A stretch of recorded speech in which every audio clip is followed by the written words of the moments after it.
আল্লাহ কয় ইন্নাহুম ইয়াকিদুনা কাইদাও ওয়া আকিদু কাইদা ফামাহলিল কাফিরিনা আমহিলহুম। আল্লাহ আল্লাহ ওমলি লাহুম ইন্না কাইদি মাতিন।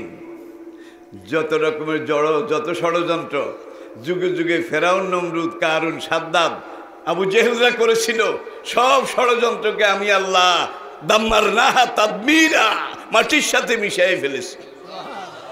ফেলে নাই বোধ হয়। ফেরেশতারা বলল আসে আসে, আজকে তোমাকে মারবে। আল্লাহকে আসতে দাও, আসতে দাও। এখন আসতেছে। এবার তীর যখন সা করে মেরেছে, আল্লাহ জিবরাইলকে বলে তাড়াতাড়ি যাও, ও তীরের ফলার মধ্যে এক বিঘত পরিমাণ টাটকা রক্ত লাগাই দাও, টাটকা টাটকা রক্ত। জিবরাইল বলল রব্বুল আলামিন রক্ত লাগিয়ে কি হবে? কয় যদি রক্ত না লাগাও, বেচারা এত কষ্ট করে আসছে, তার মন হস হয়ে যাইব, তার মনটা ভেঙে যাবে।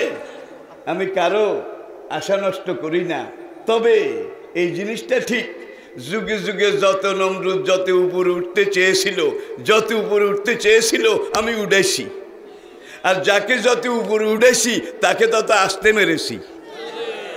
আপনি কারো উপরে যদি বেশি গোসা হন, তাকে অল্প একটু উড়াইয়া মারবেন নাকি? বেশি উড়াইলে বুঝতে হবে আসারটা এমন ভাবে আসবে ফাদাম্মার নাহা। ইস, কোরআন কি পরিভাষা ব্যবহার করেছে! এমন ভাবে আসার দেবে, চূর্ণ বিচূর্ণ, ধুনিত বিধুনিত, একাকার মেশাকার হয়ে যাবে। এই যুগে কেউ কেউ উঠতেছে, কিন্তু look and observe, look and observe. Allah রাব্বুল আলামিনের ফয়সালার জন্য অপেক্ষা করুন আর দোয়া করতে থাকুন। দাম্মারনাহা তাদমিরা শব্দটা কোরআনের সাংঘাতিক নয়, বরং সাড়ে সাংঘাতিক। উলামায়ে কেরাম আছেন। এখন নমরুদ তো খুশি, কয় আল্লাহর গায়ের মধ্যে দূর ঢুকছে, রক্ত লেগে আছে। খুশিতে বাগ বাগ হয়ে ব্যাবিলনে ফিরে এসেছে। এসে চেয়ারে বসেই বাঘ ইব্রাহিমকে নিয়ে আসলো সামনে। আনার পরে কয় কিছু হইলেই তুই বলিস তোর উপর আল্লাহ, উপর আল্লাহ, উপর আল্লাহ, তোর রব, তোর সব। এই দেখছস, তোর উপর আল্লাহকে আজকে শেষ করে দিছি। দেখেছিস ঢুকছে কদ্দুর ওই রক্ত। আল্লাহ রাব্বুল আলামিন বেঈমানটার সাথে এমনিই পেরে উঠি না, তুমি আবার ডকুমেন্ট দিয়ে দিলা, তুমি আবার ডকুমেন্ট দিয়ে দিলা। আল্লাহ বলে যুগে যুগে যারা আমার পন্থী তারা যত এগিয়েছে, আমি 10 কম এগিয়ে তাদেরকে এগিয়ে এনেছি। আর যারা আমার বিরোধী তারা যত উঠতে চেয়েছে আমি উঠাইছি, যাকে যত বেশি উঠেছি তাকে তত আসতে মেরেছি। কি তাহলে এটা মহাকালের ইতিহাস সাক্ষী। আরো অনেক ঘটনা, সেটা আমার আলোচনার বিষয় নয়।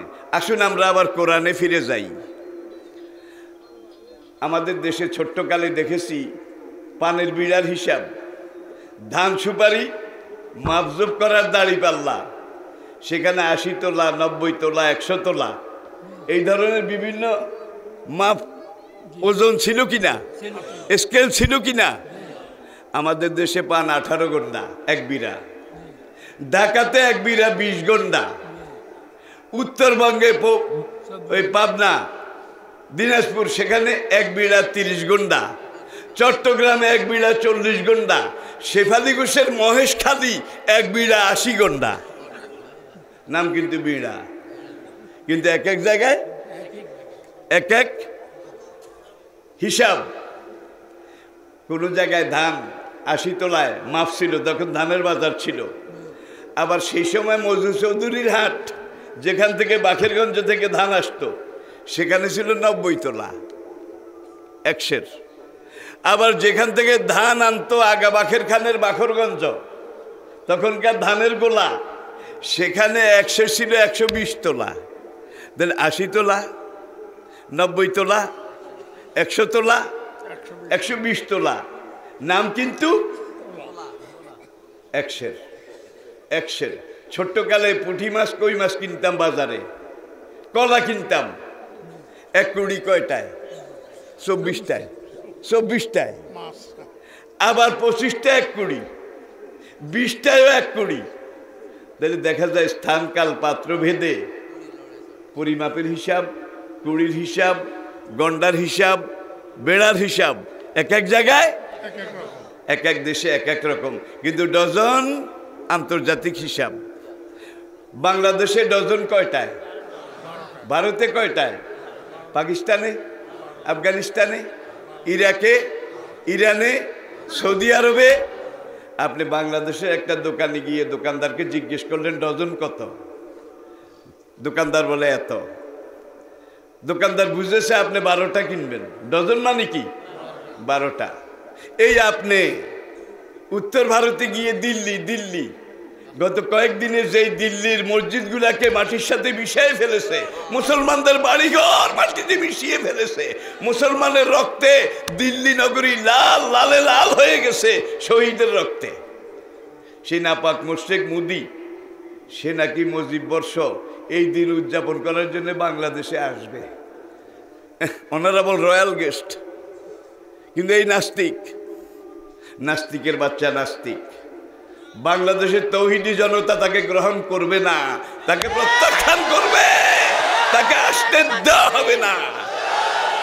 কিন্তু তার পক্ষে মুশরিকরা আছে, তার পক্ষে মুশরিকরা আছে, তার পক্ষে মুনাফিকেরা আছে, তার বিরুদ্ধে আমরা মুসলমানরা আছি। যুগে যুগে আমার ভাইকে যারা শহীদ করেছে, আমার মসজিদ যারা জ্বালিয়েছে, মসজিদের উপরে মিনারে মসজিদ ভেঙ্গে সেখানে হনুমানের পতাকা আর গেরুয়া রঙের বিজেপির পতাকা, বিজেপির পতাকা যারা গেড়েছে, তাইলে মুসলমানদের বড় দুশ্মন কিন্তু মুশরিক, ঠিক কিনা বলেন? ইন্নামাল মুশরিকুনা নাজাস, তারা নাপাক, অপবিত্র। যদি এখানে কোনো রাষ্ট্রীয় ভবনে রাখা হয়, ভবনটাও অপবিত্র হয়ে যাবে, ঠিক কিনা বলেন?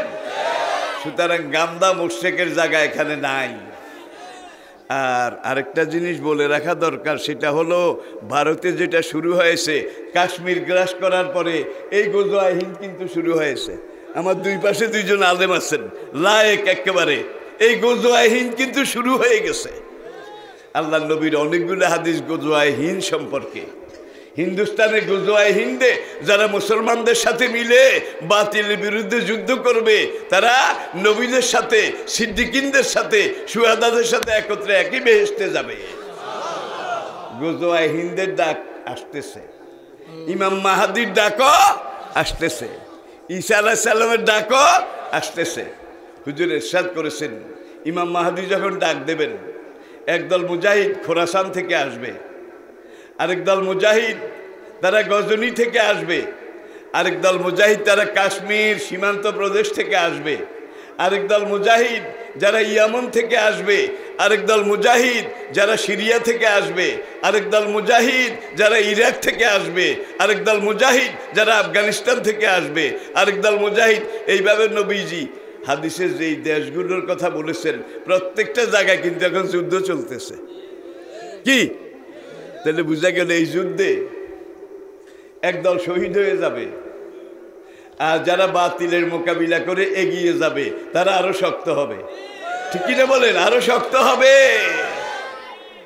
সোনাকে খাঁটি করতে হলে আগুনে পোড়া লাগে, একবার একবার সেটা খনি থেকে এসেছে কালো, কয়লার আগুনের মধ্যে দিয়ে হাফরে দম দেয়, হাফরে। স্বর্ণ কান্দে, মরলাম মরলাম, জ্বলে গেলাম, পুড়ে গেলাম, হে স্বর্ণকার কি অপরাধ করেছি, এভাবে কেন আমাকে আগুনে পুড়ছ? স্বর্ণকার বলে, ধৈর্য ধর, ধৈর্য ধর, তোর মান বাড়াই, তোর মান বাড়াই। স্বর্ণ মনে করলো যখন মালিক বলছে এইভাবে আগুনে পোড়া গেলে মান সম্মান বাড়ে, তাইলে আমার একটু সবর করাই দরকার। পুড়ে যখন টকটকে লাল হয়ে গেছে, লোহার চিমটি দিয়ে ধরে আগুন থেকে তুলে আরেকটা লোহার হাতুড়ির উপরে রেখে 3 কেজি হাতুড়ি দিয়ে যখন পিটানো শুরু করেছে, স্বর্ণ আবার চিৎকার করে, মরলাম মরলাম, গেলাম গেলাম। এতক্ষণ পুড়লা, এখন আবার হাতুড়ি দিয়ে পিটাও। স্বর্ণকার বলে, সবর কর, তোর মান বাড়াই, তোর দাম বাড়াই। এইভাবে কি একবার পিটায় না বারবার? একবার জ্বালায় নাকি বারবার জ্বালায়? যার জন্য কোরআন বলছে, আসবেরু ও সাবেরু ও রাবেতু, একবার বললেই তো হইতো। তাহলে বোঝা যায় যারা দিনের পথে সংগ্রাম করবে, লড়বে, তারা মায়ের একবার খাবে না, বারবার খাবে, বারবার খাবে, মায়ের দেবে। হায়াতুলুন আয়ুক্তালুন, শহীদ যারা শহীদ হয়ে যাবে, আর যারা বেঁচে থাকবে খাঁটি সোনায় পরিণত হবে। এইবার পিটাতে পিটাতে পড়তে পড়তে কয়েকবার অনেকবার পাতলা হয়ে গেছে। এইবার সেখান থেকে তুলে কেসি দিয়ে কাটে, সাইজ করে। সাইজ করার পরে এইবার আর কয়লার আগুনে দেয় না, গোল একটা বাটির মতো পেয়ালা, সেটার মধ্যে স্বর্ণের ওই পাতটাকে দিয়ে সঙ্গে কিছু সোহাগা আর কিছু মশলা, এটা দিয়ে এইবার একটা পাইপ,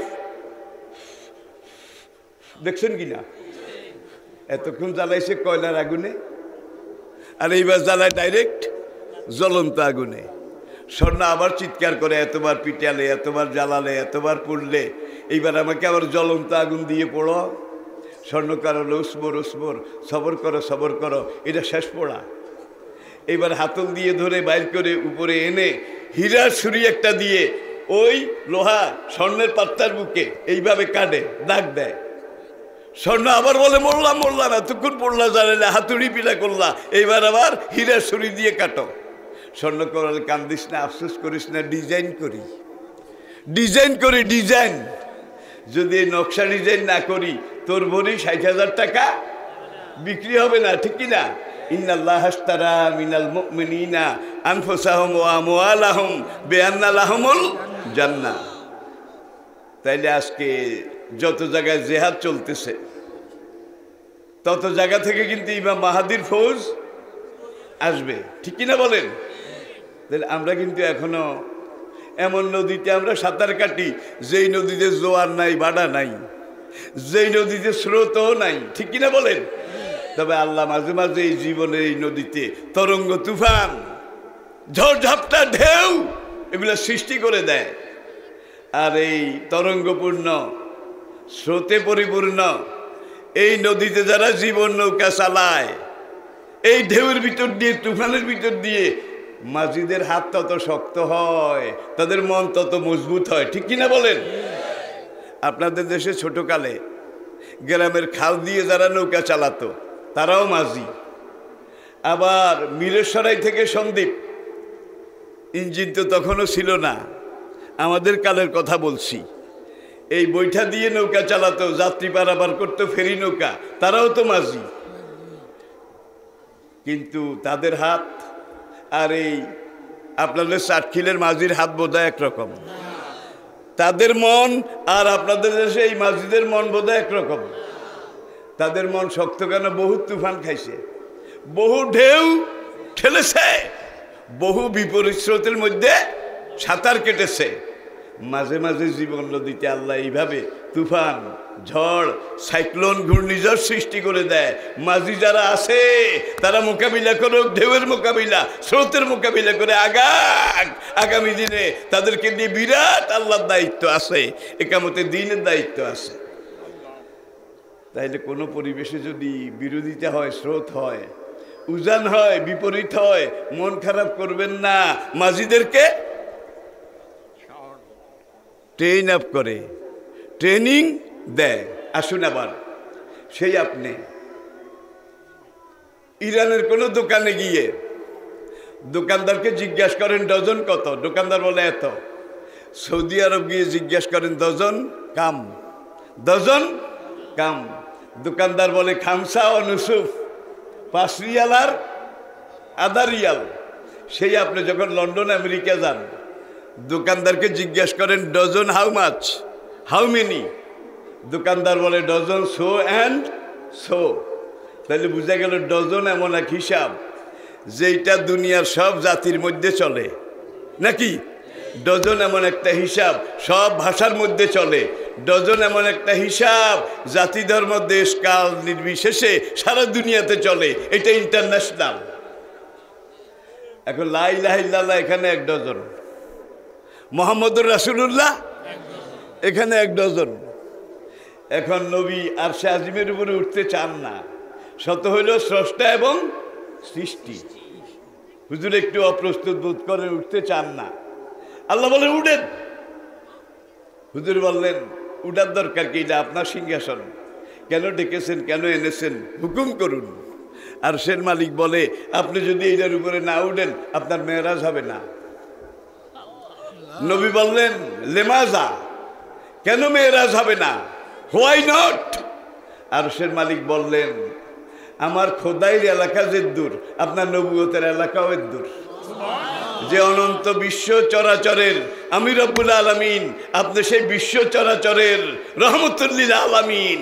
আর যেটা আপনাকে দিয়েছি উম্মতের জন্য, সেটা যিকরুল লিল আলামিন। ইন হুয়া ইল্লা, আই রিপিট, আল্লাহ রব্বুল আলামিন, নবী রহমতুল লিল, আর কোরআন যিকরুল লিল আলামিন। তিনটা ন্যাশনাল না ইন্টারন্যাশনাল? জাতীয় না আন্তর্জাতীয়? তাহলে আপনি যদি আমার আরশের উপরে না উঠেন, আপনার নবুয়তের পুরো এলাকা আপনাকে অবজারভেশন করানো যাবে না কিয়ামত পর্যন্ত। সারা দুনিয়ার আপনি রহমতুল লিল আলামিন পথ প্রদর্শক। সুতরাং আপনি এটার উপরে উঠুন। এটা ছিল আল্লাহ তো নবীজিকে ইচ্ছা করলে ইব্রাহিম নবীর মতো, মুসা নবীর মতো দুনিয়ার পরিবেশে রেখে মেরাজ করাইতে পারতেন, নাকি পারতেন না? সেখানে নিলেন কেন? আবার বলছি, আমার রবুবিয়তের এলাকা যত বড়, যতটুকুন আপনার নবুয়তের এলাকাও তত বড়, ততটুকুন। ঠিক কর? আমি রব্বুল আলামিন, আপনি রহমতুল লিল আলামিন, আর এই কোরআন হলো যিকরুল লিল আলামিন। আসুন, 19 হিসাব আজকের জন্য থাক, সেই দিকে আগালে আবার এই দিকটা হবে না। এনসাইক্লোপিডিয়া ব্রিটানিকার দিকে তাকান। As a religious teacher, as a founder, as a ruler, as a leader, as a commander, as a law giver, as a law maker, Muhammad, Allah bless him, is the superman of the world। এই পর্যন্ত আরবের নবী মুহাম্মদ সাল্লাল্লাহু আলাইহি সাল্লাম মুসলমানের নবী। তাকে জীবনের যত দিক থেকে রিসার্চ গবেষণা করা হয়েছে, যাচাই বাছাই করা হয়েছে, দেখা গেছে মোহাম্মদ ইজ দ্য সুপারম্যান। তিনি সবচেয়ে উপরে, সর্বশ্রেষ্ঠ মানুষ। এই কোরআন কোনো বিজ্ঞান গ্রন্থ নয়, কোরআন বৈজ্ঞানিক থিওরিও নয়। কিন্তু ১৫০০ বছর আগে কোরআন যেই কথাগুলো বলেছে, আজকের আধুনিক বিজ্ঞান যেই লাইনে যেই ক্ষেত্রে পূর্ণতা পেয়েছে, বিজ্ঞানের প্রত্যেকটা চেইন কোরআনে এসে মিলে যাচ্ছে। আর যেগুলো এখনো কোরআনে এসে মিলে না, মিলছে না, বুঝতে হবে এইসব লাইনে বিজ্ঞান এখনো নাবালেগ। যেদিন বালেগ হবে সেদিন বিজ্ঞানকে কোরআনে এসে মিলে যেতে হবে। ইয়াসিন আল কোরআনিল হাকিম, বিজ্ঞানময় কোরআনের কসম করে আমি আল্লাহ বলছি, কোরআনে অযৌক্তিক অবৈজ্ঞানিক একটা কথাও নাই। সূরা আম্বিয়া 32 নম্বর আয়াত, অ্যাটেনশন প্লিজ। সূরা আম্বিয়া 32 নম্বর আয়াত, সেখানে আল্লাহ পাক বলছেন, আসমানের নিচে তোমাদের মাথার উপরে আমি আল্লাহ একটা অদৃশ্য ছাদ তৈরি করে রেখেছি। এই ছাদটা আমি এই জন্য তৈরি করেছি যাতে করে তোমরা ওই সূর্যের আগুন, মহাশূন্যের ভয়াবহ প্লাবন থেকে তোমরা রক্ষা পাও। আজকের বিজ্ঞানীরা এটা গবেষণা করেছে, কিরে অদৃশ্য ছাদ। দুনিয়া, গাছপালা, পশু পক্ষী, মানব দানব, কীট পতঙ্গ, সাগর, মরুভূমি সব কিছুকে রক্ষার জন্য অদৃশ্য ছাদ, সেটা কি? বিজ্ঞানীরা এটার উপর রিসার্চ করতে করতে করতে করতে শেষ পর্যন্ত পাইছে, বলবো জমিন থেকে উপরের দিকে 100 মাইল এখানে আল্লাহ একটা অদৃশ্য ছাদ তৈরি করেছেন। আজকের বিজ্ঞানীরা সেটার নাম দিয়েছে গ্রিন হাউস এফেক্ট। ইংরেজি শিক্ষিত ভাইয়েরা জানবেন, গ্রিন হাউস এফেক্ট 100 মাইল, আর সেখান থেকে উপরের দিকে আরো 100 মাইল আরেকটা ছাদ, যেটার নাম দিয়েছে বিজ্ঞানীরা ওজোন স্তর। ওজোন স্তর। অজালনা সেরা যাও অহাজা। এদিকে একটু খেয়াল করেন, আসমানে একটা উত্তপ্ত জ্বলন্ত অগ্নিপিণ্ডের মতো আমি সূর্যকে সৃষ্টি করেছি। বিজ্ঞানীরা সূর্যের উপরে গবেষণা করে সেরা যাও হাজা এই আয়াতের উপরে রিসার্চ করে তারা স্বীকার করেছে সূর্যের টেম্পারেচার 30 কোটি ডিগ্রি সেলসিয়াস।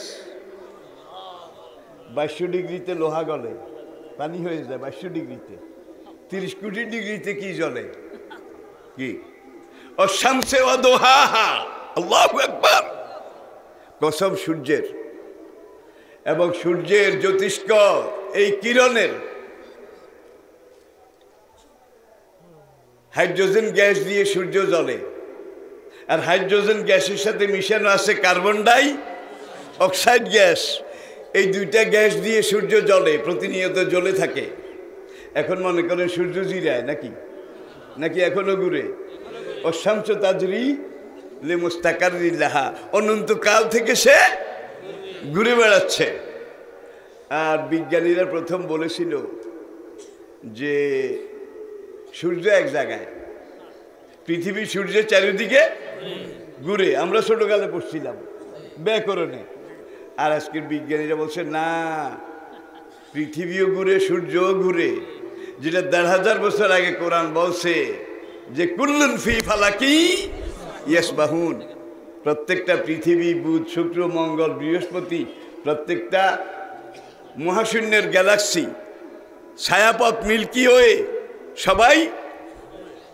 আর ওদের সংখ্যা এত বেশি, মিল্কি ওয়ে, ছায়াপথ, আলোর গতি সেকেন্ডে ১,৮৬,০০০ মাইল সেকেন্ডে।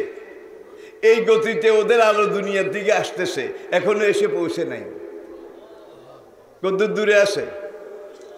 ওয়াজাইয়ানা সামা আদ দুনিয়া বেমাসাবিহ, বিল্ডিংটা 7 তলা। কয় তলা? আমাদের মাথার উপর 7টা ছাদ আছে, 7 তলা বিল্ডিংয়ের। আমরা হলাম গ্রাউন্ড ফ্লোরের বাসিন্দা। গ্রাউন্ড ফ্লোর কোনটা? কোনটা? একেবারে নিচেরটা, ঠিক কিনা বলেন? এখন এই নিচের গ্রাউন্ড ফ্লোর, এখানে দুনিয়া নামক গ্রহের মানুষ, জীবজন্তু, গাছপালা এগুলো বসবাস করে। যার জন্য সূর্য থেকে সেকেন্ডে 30 কোটি টন হাইড্রোজেন গ্যাস, সেকেন্ডে 30 কোটি টন হাইড্রোজেন গ্যাস সূর্যের জ্বালানি হিসাবে লাগে। সেকেন্ডে 30 কোটি টন, মিনিটে, ঘন্টায়, দিনে, মাসে, বছরে, অনন্তকালে। একদল বিজ্ঞানী বলেছে ভাই রে ভাই, সেকেন্ডে 30 কোটি টন। কোন দিন জানি ওখানে হাইড্রোজেন গ্যাসের মজুদ শেষ হয়ে যায়। হাইড্রোজেন গ্যাস শেষ হয়ে গেলে তো চেরাগ নিভে যাবে। কি? সূর্যের আলো শেষ হয়ে যাবে, দুনিয়া ধ্বংস হয়ে যাবে। তোমরা ভালো করে একটু খেয়াল করে, ডানে বামে, সামনে পিছনে একটু পরীক্ষা নিরীক্ষা করে তোমরা দেখো সেখানে কি পরিমাণ গ্যাস আছে আর কত বছর চলবে। একদল মহাশূন্য বিজ্ঞানী সূর্যের চতুর্দিকে হাইড্রোজেন, কার্বন ডাই অক্সাইড এই গ্যাসের মজুদ, এটা পরীক্ষা করে স্বীকার করেছে। সেকেন্ডে 30 কোটি টন করে জ্বালিয়ে আরো 500 বছর জ্বলার মতো, 500 কোটি বছর, 500 কোটি বছর জ্বলার মতো গ্যাস সেখানে রিজার্ভ আছে। যার হাতি সে জানে, যে হাতি লালন করে সে বুঝে, ঠিক কিনা বলেন? ঠিক কিনা বলেন? এখন যেখানে 30 কোটি ডিগ্রি সেলসিয়াস আগুন জ্বলে, সেখানে বিস্ফোরণ, সেকেন্ডে সেকেন্ডে বিস্ফোরণ, ঠাস ঠুস, ঘরে আগুন লাগলে ফুটে না, বিস্ফোরণ হয় না। 30 কোটি ডিগ্রি সেলসিয়াস যখন আগুন লাগে, তখন সেখানে বিস্ফোরণ হয়ে দুনিয়ার চাইতে হাজার হাজার গুণ বড় হাইড্রোজেন গ্যাসের দলা, চাকা দুনিয়ার দিকে পড়ে। ওই ওজোন স্তর আর greenhouse effect, 100 mile 100 mile, এই দুটো অদৃশ্য ছাদের এখানে যখন আসে, তখন এই ছাদ দুইটা হাইড্রোজেন গ্যাসটাকে নষ্ট করে দেয়, দুনিয়ার দিকে পড়তে দেয় না। কার্বন ডাই অক্সাইডও পড়তে দেয় না। হাইড্রোজেন আর কার্বন ডাই অক্সাইড এই দুইটাকে রিফাইন করে অক্সিজেন যেগুলা পাওয়া যায় সেগুলা দুনিয়ার দিকে পাঠায়। অক্সিজেন, কেন? অক্সিজেন ছাড়া কোনো প্রাণী। এরপরে আবার ওয়াইজান নুজুমুন কাদারাত, যেদিন তারকাগুলা তাদের আলো হারিয়ে ফেলবে। বিজ্ঞানীরা পরীক্ষা নিরীক্ষা, মহাকাশ গবেষণা করে স্বীকার করেছে আকাশে লক্ষ লক্ষ তারা এমন আছে যেগুলার আলো শেষ হয়ে গেছে, ইনকাদারাত, নিভে গেছে, নিষ্ক্রিয় হয়ে গেছে। যেগুলোর আলো নিভে গেছে সেগুলো দুনিয়ার দিকে পড়ে যায়, কারণ বোটা শুকাইয়া গেছে। এখন আর প্রাণ নাই, দুনিয়ার দিকে পড়ে। এমন এমন নক্ষত্র দুনিয়ার দিকে পড়তেছে প্রতিনিয়ত, বড় বড়, দুনিয়ার চেয়ে কয়েক গুণ বড় এক একটা নক্ষত্র। এগুলো আলো নিবার পরে বিরাট বিরাট পাহাড়ের মতো পাথর, এগুলো ওই মহাশূন্য থেকে দম করে নিচের দিকে পড়ে। ওজন স্তর আর গ্রিন হাউস এফেক্ট, এটার মধ্যে আল্লাহ এমন অ্যাকশন রেখে দিয়েছে, ওরা এটাকে বালুর মতো একেবারে নিশ্চিন্ন চূর্ণ বিচূর্ণ করে প্রশান্ত মহাসাগরে নিয়ে ফেলে দেয়, যাতে দুনিয়ার কোনোখানে পড়তে না পারে। আল্লাহ কিভাবে আমাদেরকে বাঁচিয়ে রেখেছেন আর কিভাবে আমরা জীবন ধারণ করি, চিন্তা তো আসলে বেশি করি না। আসুন এবার আরেকটা উদাহরণ আপনাদের কাছে। লা ইলাহা ইল্লাল্লাহ এখানে 12 অক্ষর, কত? 1 ডজন। মুহাম্মদুর রাসূলুল্লাহ এখানে 1 ডজন। তাহলে ডজনের হিসাবটা শুধু মুসলমানের নাকি সব মানুষের? শুধু বাংলাদেশের? তাহলে লা ইলাহা ইল্লাল্লাহ আল্লাহর রুবুবিয়ত পুরো অনন্ত বিশ্বে, আল্লাহর নবীর রিসালাত পুরো অনন্ত বিশ্বে, ঠিক কিনা বলেন? ডজন যেখানে যেখানে চলে আল্লাহর রুবুবিয়ত আর নবীর নবুয়ত সেখানে চলে, ঠিক কিনা বল? এবার আরেকটা উদাহরণ আমি আপনাদের সামনে পেশ করি। কোরআন বোঝা দরকার কিনা, শিখা দরকার কিনা, জানা দরকার কিনা? ইউতাল হিকমাতা মাইয়াশা ওমা ইউতাল হিকমাতা ফাকাদ উতিয়া খায়রান কাসীরা। কোরআনের ইলম আল্লাহ সবাইকে দেন না, তবে কোরআন এমন যেটার একটা অক্ষর পড়লে 10 নেকি। কত? যদি অর্থ না বুঝেও পড়ে 10 নেকি, যদি অর্থ বুঝে পড়তে পারে 20 নেকি। কত?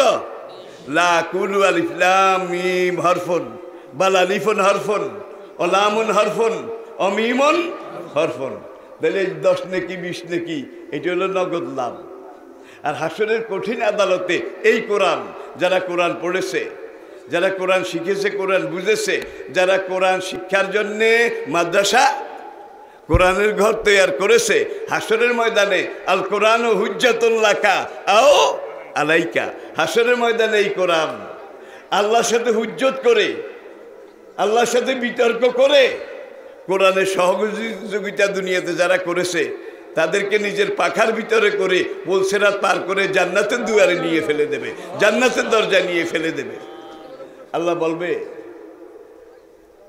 মা খাতমুকা ইয়া কোরআন, কোরআন তুমি কেন এসেছো? নূরের সামিয়ানা বিশাল, আর সে আজিমের সামনে আসবে, এসে বসবে, স্নো হোয়াইট একেবারে ধবধবে সাদা। এখন সে বলে, দুনিয়াতে যারা আমার সহযোগিতা করেছে, আজকে হাসরের কঠিন দিনে আমি কোরআন তাদের সহযোগিতা করার জন্য এসেছি। আল্লাহু আকবার, আল্লাহু আকবার। তাহলে এই কোরআন আমাদেরকে আপনাকে বেহেশতে নিয়ে যাক পাখার ভিতরে করে, এটা কি আমরা চাই? সবাই বলেন চাই, চাই ভাই। তাইলে আমরা 1 নম্বরে তৌহিদ মানব, আল্লাহর একত্ববাদ মানব, আল্লাহর সাথে কাউকে শরীক। হাসরের দিন একটা লোকের গুনার পরিমাণ যদি এত বেশি হয়, এত বেশি হয়, তার গুনার পাহাড় মেঘের উপরে উঠে গেছে, এত গুনাহ। হাদিসে কুদসি কাল আল্লাহ তাআলা, আল্লাহ বলছেন এই লোকটা এত পাপ করেছে, পাহাড়ের উপরে তার পাপ উঠে গেছে। ভাবে ইজ্জতি আবে জালালি, আমি খোদার খোদাইয়ের কসম, আমার ইজ্জতের কসম, এই গুনাহগার লোকটার সব গুনাহ মাফ করে দিয়ে তাকে জান্নাতে পৌঁছায় দেওয়া আমি আল্লাহর উপরে ওয়াজিব হয়ে যাবে, যদি আমার সাথে কাউকে শরীক না করে থাকে। তাহলে ইবাদত বেশি পারেন বেশি করেন, কম পারেন কম করেন, যেদূর পারেন এদূর করেন। আল্লাহর দোহাই শিরক করিয়েন না। রাজি আছেন? আমরা কেউ নেতাকে শরীক করি, কেউ পীরকে শরীক করি, কেউ মরা বাবার কাছে রেজেকের জন্য যায়, কেউ দরগার কাছে নিয়ত পুরা হওয়ার জন্য যায়, ঠিক কিনা বলেন? কত রকমের কত কিছু। ইন্নাল্লাহা হুয়ার রাজ্জাকু যুল কুওয়াতিল মাতিন। আমি টেকনাফ আলিয়ার প্রিন্সিপাল ছিলাম, যেখান থেকে অবসর গ্রহণ করেছি। সেখানে একটা মাছ একদিন রাতে সাগরের জোয়ার পানির সাথে পাহাড়ের ডালে এসে গিয়েছিল, সাগরে ভাটা লেগেছে, পানি সলাৎ করে নেমে গেছে, ছোট মাছগুলোও নেমে গেছে, বড় মাছটা চড়ায় আটকা পড়ে ছটফট করে মরে রয়েছে। পরের দিন সকালে গ্রামের গরিব ছেলেরা, গরিব মানুষেরা পাহাড়ের সাগরের কিনারে বালিয়াড়ির উপরে ঝিনুক, শামুক, কাঁকড়া, এগুলো খোঁজ করে। আর এই ঝিনুক শামুক দিয়ে মালা গেঁথে গেঁথে ওরা ট্যুরিস্ট পর্যটকদের কাছে ভালো দামে বিক্রি করে। এইভাবে তাদের সংসারও চলে। প্রতিদিনের মতো আজকেও সকালবেলা ওরা এসে শামুক ঝিনুক এগুলো কুড়াচ্ছে, সংগ্রহ করছে। যেতে যেতে যেতে সামনে দেখে বিশাল একটা কালো রঙের মিশমিশে কালো পাহাড়। পাহাড়ের এক মাথা সাগরের পানিতে, আর এক মাথা উপরে পাহাড়ের ডালে। এখন ওরা একটু ভয় পেয়েছে। কেউ বলে কুদরতি পাহাড়, কেউ বলে কেরামতি পাহাড়। কালকে বিকেলেও তো ছিল না, রাইতে রাইতে কোথার থেকে পাহাড় এলো। এখন ডরে কেউ যায় না। গ্রামে খবর দিল কুদরতি পাহাড়, কেরামতি পাহাড়। গ্রামের মুরব্বীরা এসে আস্তে আস্তে সাহসে ভর করে কাছে গিয়ে দেখে পাহাড় পর্বত কিছু না, বড় মাছ একটা মরে কাত হয়ে পড়ে আছে। কাত হয়ে, এই কাত হয়ে পড়া অবস্থায় মাছটার উচ্চতা ছিল 13 তলা দালানের সমান। ঢাকাতে খবর দেওয়া হলো, হেলিকপ্টারে মৎস্য বিভাগের কর্মকর্তারা আসলো। তারা এসে, আমি সেখানে হাজির, মাছটাকে মাপলো। মাছটা লম্বায় ছিল 120 মিটার।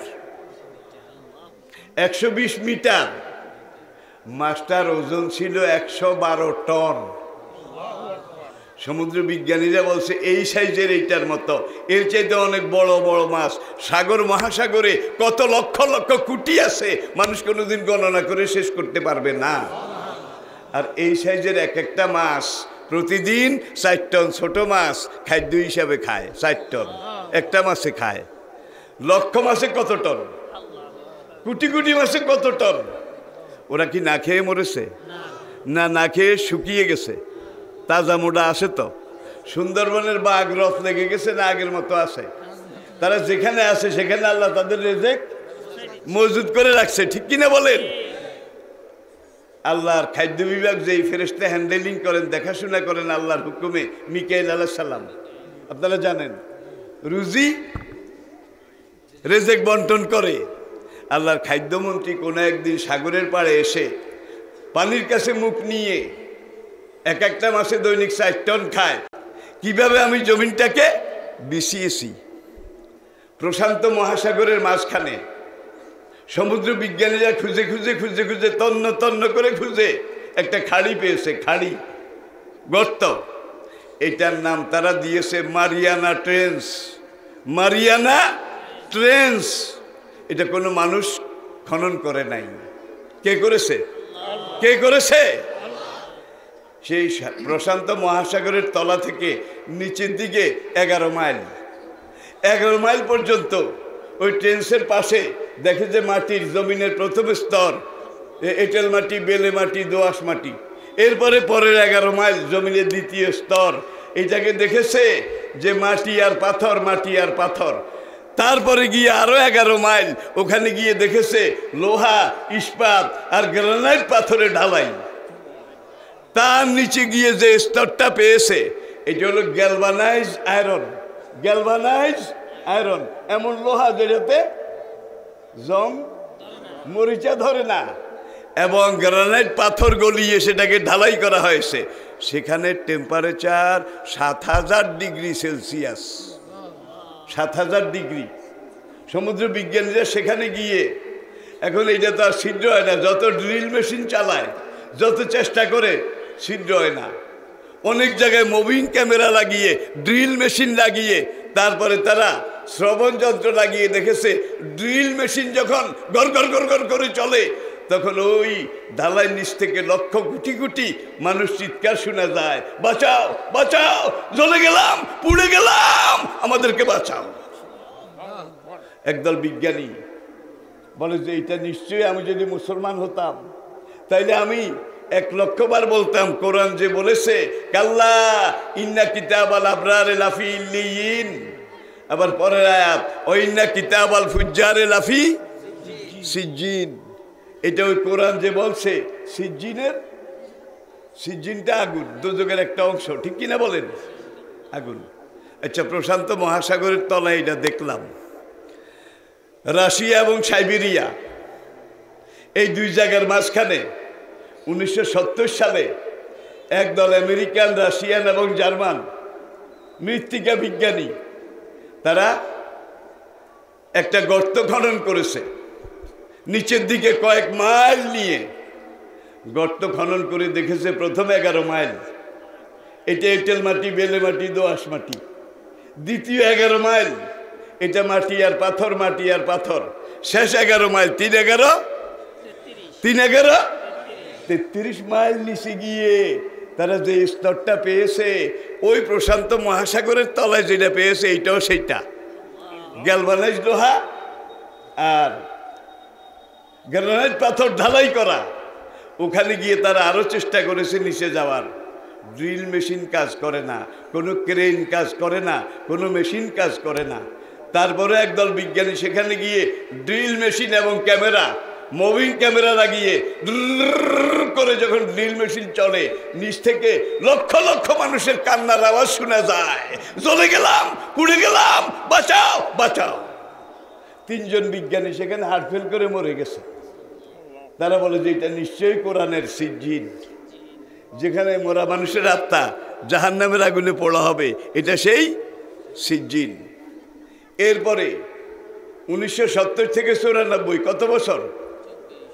24 বছর তারা নিচের দিকে গেছে। ওখানে গিয়ে যখন এইটা দেখেছে 3 জন মরে গেছে, বাকিটা চলে এসেছে উপরে। এবার কর্তৃপক্ষ বলে আবার যাও, মরতে রাজি আছি, কিন্তু ওখানে আমরা যাওয়ার মতো সাহস আমাদের কারণে আবার হার্ট ফেল করবো, আবার হার্ট ফেল করব। এরপরে তারা ওইটা বন্ধ করে দিয়েছে। 1992 সালে সাইবেরিয়ার উত্তর দিকে তারা একটা খনি, এটাকে খোঁজ করার জন্য নিচের দিকে মাটি খুঁড়েছে। খুঁড়তে খুঁড়তে তারা 33 মাইল গেছে। কত? ওই দেখেন নিচের স্তরটা কিন্তু সব একরকম। 33 মাইল নিচে গিয়ে ওই গ্রানাইট পাথর, গ্যালভানাইজ আয়রন আর গ্রানাইট পাথর ঢালাই, সেখানে টেম্পারেচারও 7000 ডিগ্রি। সেখানে গিয়ে তারা আবার ড্রিল মেশিন লাগিয়েছে।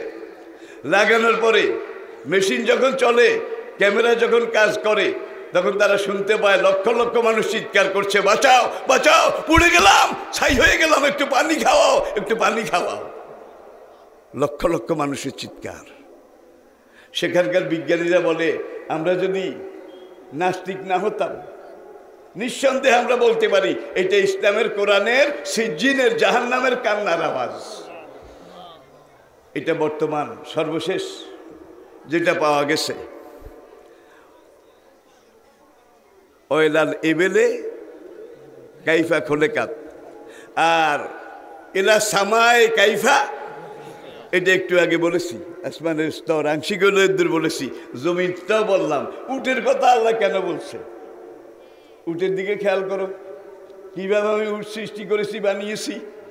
আজকের বিজ্ঞান পরীক্ষা নিরীক্ষা করে এই যে কোরআনে আল্লাহ কেন এটার উদাহরণ দিয়েছে। উটের নাকের মধ্যে রাডার আছে, তুফান ঘড়ি আছে। কুদরতিভাবে আল্লাহ উটের নাকের মধ্যে তুফান ঘড়ি, রাডার ফিট করে দিয়েছে। উট মরুভূমির এক জায়গায় দাঁড়িয়ে দক্ষিণ দিকে কান বাড়িয়ে বাতাসে ঘেরান নেয়। ঘেরান নিয়ে সে 300 মাইল দূরে কোথায় মরুজল আছে, লু হাওয়া আছে, ধুলিজল আছে, এইটা এখানে থেকে গন্ধ নিয়ে বলতে পারে। সদাগররা সফর শুরু করার আগে উটকে ছেড়ে দেয়, তারা এইদিকে এইদিকে এইদিকে, যেই দিকে 300 মাইলের ভিতরে কোনো বিপদ আছে ওই দিকে যায় না। উট যেই দিকে যায়, কাফেলাকে ঘুরে যাও, তারপরে এই দিকে যাও। উঠে যেটা কয় এটাই সই, এইটাই সত্য। আর কোরআন কেন আরবিতে? এটা আজকে শেষ কথা। কোরআন কেন আরবি ভাষায়? তাওরাতের ভাষা ছিল হিব্রু, জাবুরের ভাষা ছিল কি ইউনানি, ইঞ্জিলের ভাষা ছিল সুরিয়ানি। রিপিট, তাওরাত, জাবুর, ইঞ্জিল। তাওরাতের কোনো হাফেজ আজকে আছে? যে যুগে তাওরাত জবুর নাজিল হয়েছিল সেই যুগে বোধহয় একজন হাফেজ ছিল। অলে ইসমাইল বি মেউদ মেউদ শোনেম অতই ব্রেথি বি মেউদ শোনেম গাই গাদল। তাওরাতের হিব্রু ভাষা। আমি বিলাতে ইন্টারন্যাশনাল বাইবেল সোসাইটি থেকে এটা নিয়েছি। তাইলে তাওরাত জবুর ইঞ্জিলের কোনো হাফেজ আগেও ছিল না? এখনো আমাদের নবীর বিদায় হজে আহমদের বর্ণনা অনুযায়ী 1,24,000 সাহাবা ছিলেন উপস্থিত। বালাজুরির রাওয়ায়াত অনুযায়ী 1,40,000 সাহাবা ছিলেন, তারা সবাই হাফেজে কোরআন ছিলেন। কোরআন যেদিন থেকে নাজিল শুরু সেদিন থেকে হাফেজ শুরু। রাশিয়া 72 বছর পর্যন্ত কোরআন জ্বালিয়ে দিয়েছে, কোরআন পুড়ে ফেলেছে, ঠিক কিনা বলেন? কোরআনকে তারা বেআইনি ঘোষণা করে নির্মূল করে দিয়েছে। কিন্তু রাশিয়ার মহিলারা, মুসলমান মহিলারা, মুসলমান বাবারা, ছেলেরা মুখস্থ করে করে মুখে মুখে কোরআন হেফজ করে রেখেছে। ওআইসির হিসাব অনুযায়ী বর্তমান পৃথিবীতে 4,34,00,000 আন্তর্জাতিক মানের হাফেজে কোরআন জীবিত আছে। আই রিপিট, আবার বলছি, বর্তমান পৃথিবীতে 4,34,00,000 আন্তর্জাতিক মানের হাফেজে কোরআন জীবিত আছে। যার জন্য আমি বলেছি পুরা দুনিয়াতে কোরআনের যত কপি আছে সব একত্র করে সিল করে তুলে নিয়ে সিজ করে বড় একটা জাহাজে করে প্রশান্ত মহাসাগরে ডুবিয়ে দেন। কোরআন হারিয়ে যাবে? কাগজের লেখা হারাইছে, চামড়ার লেখা হারিয়েছে, পাথরের লেখা ঘষে ঘষে উঠানো যায়, কাঠের লেখা খুশিয়ে খুশিয়ে তুলে ফেলা যায়, কিন্তু যেই কোরআন কোটি কোটি মুমিনের কলবে হৃদয়ের গভীরতম কন্দরে কন্দরে লেখা, এটাকে মুছার জন্য যত ঘষা হয় এটা মুছে না, যত ঘষে আরো জ্বলে, যত ঘষে তত আরো ভাসে, ঠিক কিনা বলেন?